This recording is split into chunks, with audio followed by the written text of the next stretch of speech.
le dernière valeur avec le médecin, c'était combien? Qu'est-ce qu'il a dit le médecin? Je ne peux pas vous dire, mais je sais que c'était quand même élevé. C'était élevé, donc ça ne m'étonne pas du coup. Tiens, là cette fois-ci. Alors attends, parce que ouais, ça reste toujours à 69. Est-ce que je peux... Non, pas maintenant. Est-ce que tu veux que je fasse le test de l'hémoglobine glyquée? Alors, je vais attendre parce que tu vois, là, la machine, elle est prise. Il faut 6 minutes.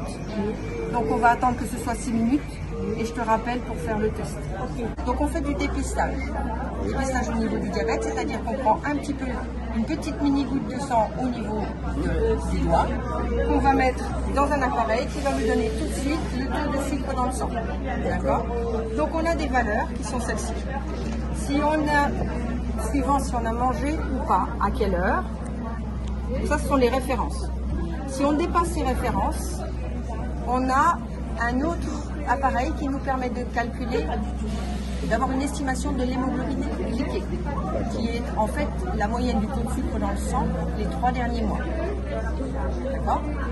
Et donc, si on a effectivement une valeur d'hémoglobine glyquée qui est un peu élevée, on recommande à la personne d'aller voir son médecin pour qu'il puisse traiter ça, pour faire des analyses en laboratoire et qu'il prenne la décision ou pas de donner un traitement. Alors je lui ai fait le premier examen pour voir que là on était dans une valeur qui était supérieure, donc suspicion éventuellement de diabète.